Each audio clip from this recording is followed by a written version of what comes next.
Good morning, good-looking people. And you're good-looking because you're always looking and, of course, finding the good.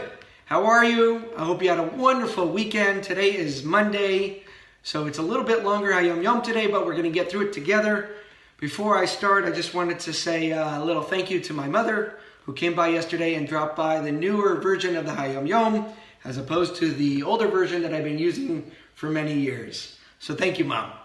Okay, today is Beis Sivan. Today is the second day of Sivan. Today is the 46th day of the Omer. So please remember to be counting the Omer. We only have a few days left. A few quick notes. One, by Kabbalah Shabbos, when we get to Ana B'Kayach, you say the Ana B'Kayach in a low tone, more of a whisper. And also by Hashkivenu, when you get to Ufros Aleinu Sukash Lemecha, that's the place that you're supposed to stand up. Okay, today's Hayom Yom takes place in 1829 regarding the Tzemach Tzedek.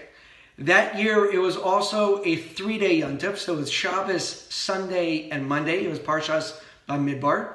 And in that year, the Tzemach Tzedek delivered 4 Maimarim. So today's Hayom Yom is talking a little bit more about the 4 different Maimarim that he delivered. So let's start. In 1829, Shabbos Parshas Bamidbar fell on the 5th of Sivan. And before candlelighting, the Tzemach Tzedek delivered a mimer on the phrase Su'u es Roish, interpreting its first word in the spirit of the Ibn Ezra's comment, also similar to Kisisa es Roish.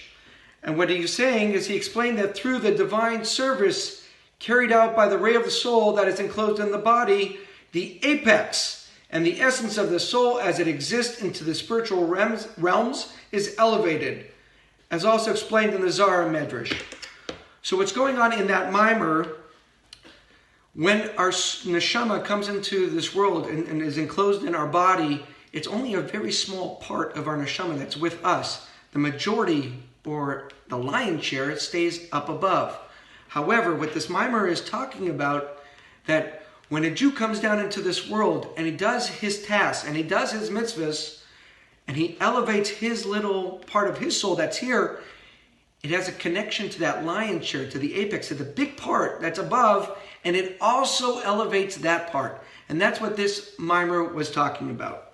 And it continues that mimer was said Erev Shabbos.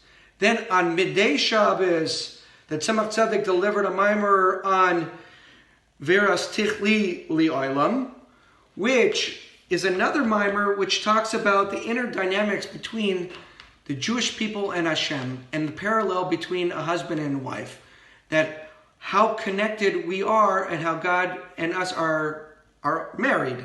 And that's what that mimer talks about. Then it continues that on the first day of Shavuos, the Tzemach Tzedek delivered a mimer on the verse Usfartam Lachem, together with an explanation that's in the Likutei Torah. And on the second day of Shavuos, during the festival meal, he delivered the mimer that begins V'achachma meyem timatzeh, which appears in the Likutei Torah as the second explanation of the concept of counting the 50 days. And those 2 maimarim that were given on the first and the second day of Shavuos, those are discussing more the inner dynamics of the counting and the spiritual transcending and journey that we go through every day that we count the Omer.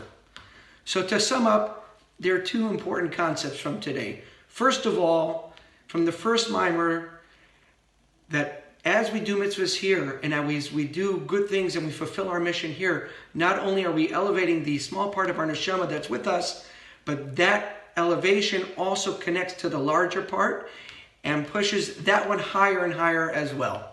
And also, to put things into context of a 3-day Yontif, there's a concept for the Hasidim that when the Rebbe would give a mimer or a sicha or something over Shabbos or over Yontif, the Hasidim would get together and they would review it because there's Yontif. They couldn't transcribe it, they couldn't write it down. And then they would put it together so that after Yontif or Shabbos or whatever it may be, they were able to say it back or give it back to the Rebbe to make sure that everything was accurate. But think about that in the year of 1829, it was a 3-day Yontif, and the Rebbe gave 4 Maimarim, which means They had their work cut out for them, and for 4 days, although they probably may or may not have had cheesecake and all the blintzes and all the good stuff with Shavuos, they did spend a lot of time learning to make sure they got those for my mom correct. So this Shavuos, we only have 2 days. It's going to be Shabbos and Friday and Shabbos. Spend a little extra time learning, and have in mind that these guys, these Hasidim back then, spent a lot of time trying to keep those for my mom on the top of their minds. Have a wonderful day. Have a successful week, and I'll come back to you tomorrow.